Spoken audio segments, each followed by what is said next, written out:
عليكم ورحمة الله. إن الحمد لله نحمده ونستعينه من يهده الله فلا مضل له ومن يضلل فلا هادي له وأشهد أن لا إله إلا الله وحده لا شريك له وأشهد أن محمدا عبده ورسوله. أما بعد فأعوذ بالله من الشيطان الرجيم. الزانية والزاني فاجلدوا كل واحد منهما 100 جلدة. عن أبي هريرة رضي الله تعالى عنه قال قال رسول الله صلى الله عليه وسلم ثلاثة لا يكلمهم الله تعالى يوم القيامة ولا يزكيهم ولا ينظر إليهم ولهم عذاب أليم المسبل شيخ زان وملك كذاب وعين মুস্তাকবির রাওয়াহ মুসলিম। সম্মানিত উপস্থিতি, প্রশংসা আল্লাহর জন্য, শান্তি অবতীর্ণ হোক আল্লাহর রাসূলের উপর সাল্লাল্লাহু আলাইহি ওয়াসাল্লাম। আজকের দিনই বৈঠকে বক্তব্যের বিষয় অবৈধ সম্পর্কের ভয়াবহতা। অবৈধ সম্পর্কের ভয়াবহতা সম্পর্কে এক গুরুত্বপূর্ণ তথ্যবহুল বিবরণের আলোচনা চেষ্টা করব ইনশাআল্লাহুল আজিজ। উল্লিখিত বিষয়ের উপরে কথা বলার পূর্বে আজকের জন্য জরুরি কয়েকটি কথা, তা হচ্ছে সামাজিক নেতাদের অবস্থা এবং আলেমদের অবস্থা। আলেম সম্পর্কে রাসূল সাল্লাল্লাহু আলাইহি সাল্লামের বিবরণ এবং সমাজের নেতা সম্পর্কে রাসূল সাল্লাল্লাহু আলাইহি সাল্লামের বিবরণ। উল্লিখিত বিষয় দুইটিকে সামনে রেখে আমরা পরবর্তী বিষয়টি সম্ভবপর পেশ করার চেষ্টা করব ইনশাআল্লাহুল আজিজ। এ কথাই ঠিক যে দিন যত যাবে মানুষের সামাজিক অবস্থা, মানুষের মানবতা তত খারাপ হবে। এমন একদিন চলে আসবে মানুষের আর মানবতা থাকবে না, মানুষ হয়ে যাবে পশুর মতো। সেই দিন হয়তোবা আর দেরি নেই। এখন আমরা সামাজিকভাবে রাস্তাঘাটে যা দেখছি, মানুষের চালচলন যা লক্ষ্য করছি, তাতে মানুষকে আর মানুষ মনে হয় না। মানুষকে মানুষ এই জন্য বলা হয় যে আর একজন তার কাছে সব কিছুর ব্যাপারে নিরাপদ থাকে। এটা অন্য কোনো পশু প্রাণীর কাছে আশা করা যায় না। একটা পশু প্রাণী একজন আর একজনকে মারবে না, একটা পশু আর একটা পশুকে মারবে না, এটা বিশ্বাস করা যায় না। কেন? তারা জানে না যে মারতে হয় না। এটা মানুষ জানে যে একজন আর একজনের ক্ষতি করবে না, করতে হয় না। যখন মানুষের ভিতরে আর মানুষত্বা থাকে না, মানবতা থাকে না, তখন আর মানুষ থাকে না। আবু মুসা আশআরী রাদিয়াল্লাহু তাআলা আনহু বলেন, রাসূল সাল্লাল্লাহু আলাইহি ওয়াসাল্লাম বলেছেন, কাইফা বিকুম অবিজামানিন, তোমাদের কি হবে, যুগের কি হবে, তোমাদের অবস্থা কি হবে, যুগের অবস্থা কি হবে। এই ছেলেরা, এই যে পাশে লোকটা মোটরসাইকেল স্টার্ট দিল, তুমি এটা দেখো না? তোমরা কি দায়িত্ব পালন করছো? আশেপাশে যারা দাঁড়িয়ে আছে তাদেরকে বসার জন্য অনুরোধ করো। জায়গা না থাকে সেটা ভিন্ন কথা, জায়গা থাকাকালীন কোনো মানুষ দাঁড়িয়ে বক্তব্য শুনতে পাবে না। রাসূল সাল্লাল্লাহু আলাইহি সাল্লাম কথা বললে সাহাবীকে বসতে বলতেন। অতএব আমাদের পক্ষ থেকে জোরালো অনুরোধ থাকছে যে আমরা সচেতন, সম্মানী, শিক্ষিত মানুষ নিজ নিজ ভদ্রতা বজায় রেখে অল্প সময় বসে আলোচনা শোনার চেষ্টা করব। জীবনের বহু সময় চলে গেছে, আর অল্প সময় চলে যাবে, এ কথাই ঠিক। কথা বলার পূর্বে আপনার ব্যস্ততাকে লক্ষ্য করে একটা কথা বলি। আবু হুরায়রা রাদিয়াল্লাহু তাআলা আনহু বলেন, রাসূল সাল্লাল্লাহু আলাইহি ওয়াসাল্লাম বলেছেন, আল্লাহ তাআলা বলেন, ইয়া আদম লাউ আতাইতানি শায় লাম লাউ ইয়াদাকা গেনান ওয়া আসুদ্দ ফাকরাক। আদম সন্তান, তোমরা যদি আমার জন্য কিছু সময় বের করো, আল্লাহ বলছেন, অথচ আল্লাহর ঠেকা বাঁধেনি। সারা পৃথিবীর মানুষ যদি পাপ করে তা আল্লাহর কিছু আসে যায় না। সারা দুনিয়ার মানুষ যদি নেকি করে তো আল্লাহর কিছু আসে যায় না।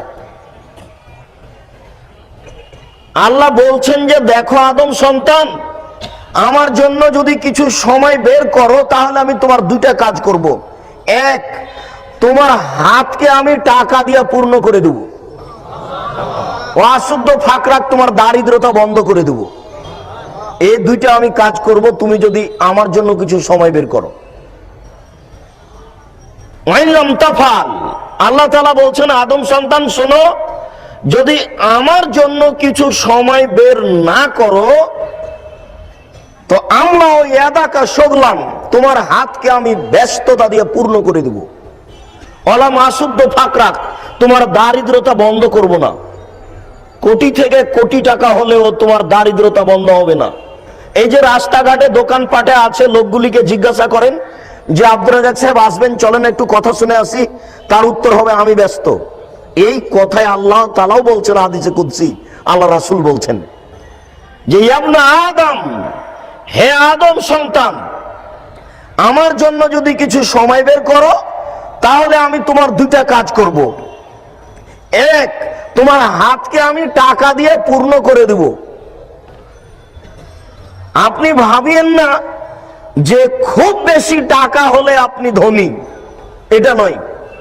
আয়েশা রাদিয়াল্লাহু তাআলা আনহা বলেন, রাসূল সাল্লাল্লাহু আলাইহি সাল্লাম বলেছেন, লাইসাল গিনা বিকাসরাতিল আরাজ, টাকা বেশি হলে মানুষ ধনী হয় না, ওয়ালাকিনাল গিনা গিনান নাফস, যার মন বড় সেই ধনী।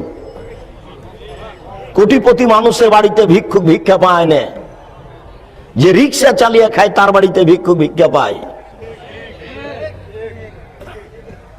বুখারী মুসলিম আয়েশা রাদিয়াল্লাহু তাআলা আনহা বলেন, আল্লাহ রাসূল বলছেন, লাইসাল গিনা বিকাসরাতিল আরাজ, টাকা বেশি হলে মানুষ ধনী হয় না, ওয়ালাকিনাল গিনা গিনান নাফস, মন বড় হলে মানুষ ধনী হয়। কোটি কোটি টাকার মালিক যারা, তাদের বাড়িতে ভিক্ষুক ভিক্ষা পায় না, যে রিকশা চালিয়ে খায় তার বাড়িতে ভিক্ষুক ভিক্ষা পায়। অতএব এই বড় ধনী।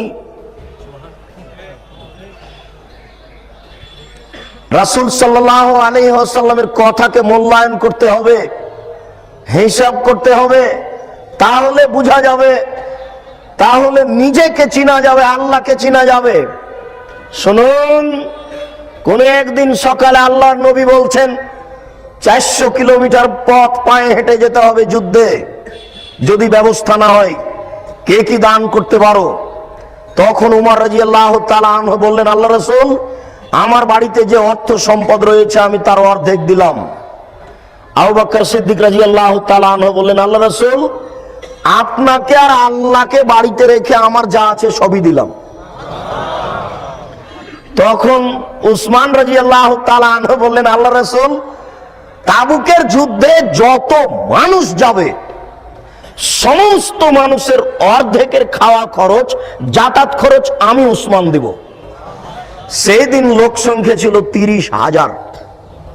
15,000 লোককে উসমান রাদিয়াল্লাহু তাআলা 3 মাস খাওয়াবেন এবং 15,000 লোককে 15,000 উট দিবেন। এবার উসমান এখানে, উমর রাদিয়াল্লাহু তাআলা এখানে, আর আবু বকর সিদ্দিক রাদিয়াল্লাহু তাআলা এখানে। কে সবচেয়ে বড় ধনী দেখেন। আল্লাহ রাসূল বললেন সকালে, এই শোনো, তাবুকের যুদ্ধে যেতে হবে, সংকট খুব, অর্থ সম্পদ নেই, কে কি দান করতে পারো? তো সাড়া দিলেন প্রথমে উমর। উমর রাদিয়াল্লাহু তাআলা আনহু বলেন, আল্লাহ রাসূল, আমার যে অর্থ সম্পদ রয়েছে তার অর্ধেক দিলাম।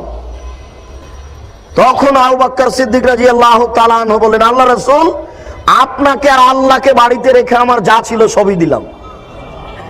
আর উসমান রাদিয়াল্লাহু তাআলা আনহু বললেন, আল্লাহ রাসূল, যত সৈন্য সামন্ত যাবে তার অর্ধেকের যাতায়াত খরচ, খাওয়া খরচ আমি বহন করব। এবার বলেন কে সবচেয়ে বড় ধনী? আবু বকর সিদ্দিক রাদিয়াল্লাহু তাআলা আনহু বড় ধনী।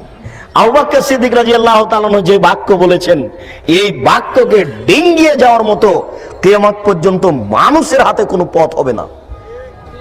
আবু বকর সিদ্দিক রাদিয়াল্লাহু তাআলা আনহুর বাক্যকে ডিঙ্গিয়ে যাওয়ার মতো মানুষের ক্ষমতা নেই। আবু বকর সিদ্দিক রাদিয়াল্লাহু তাআলা আনহুর পিছেই থাকতে হবে মানুষ যত বড়ই ধনী হোক। কেন? উনি যা বলেছেন তার ছাড়া আর কোনো বাক্য দুনিয়াতে মানুষ বের করতে পারবে না। উনি বলেছেন যে আপনাকে আর আল্লাহকে বাড়িতে রেখে আমার যা আছে সবই দিলাম। ধনী হলেও মানুষ ধনী নয়, মূলত মন বড় হলেই মানুষ ধনী হয়। শুনুন, আল্লাহ তাআলা বলেন, যদি আমার জন্য কিছু সময় বের না করো তাহলে আমি আমলা ও ইয়াদাকা শুগলান, তোমার হাতকে আমি ব্যস্ততা দিয়ে পূর্ণ করে দিব।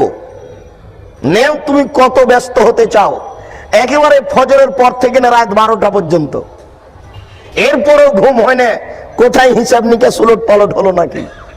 কেউ যদি তাকে বলে যে আব্দুর রাজ্জাক সাহেব আসেন চলেন যাই, তাহলে তার উত্তর হবে আমি ব্যস্ত।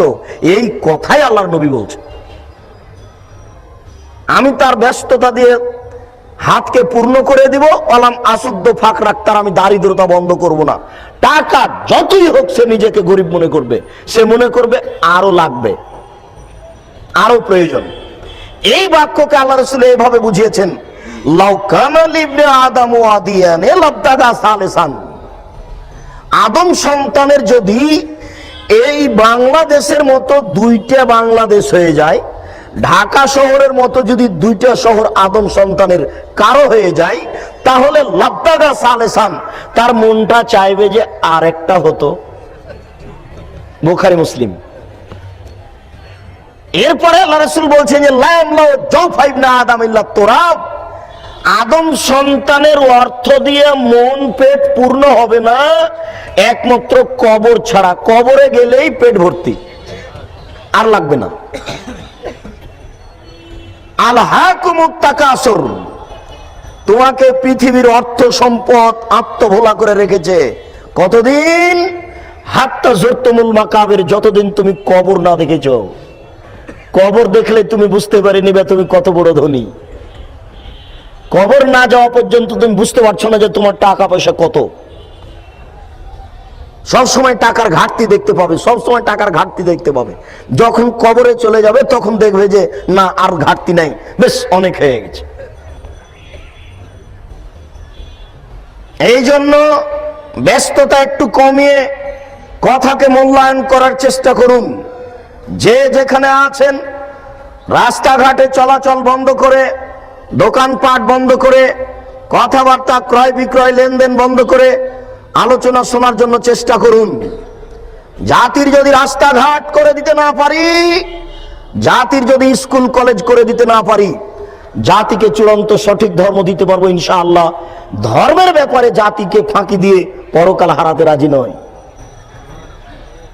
অতএব কোনদিন যদি এভাবে চলে আসার সময় করতে পারি, অন্তত 10 কিলোমিটার আশেপাশে যত পুরুষ ও নারী আছে সবাইকে আসার জন্য আমাদের পক্ষ থেকে জোরালো ভাবে অনুরোধ থাকছে।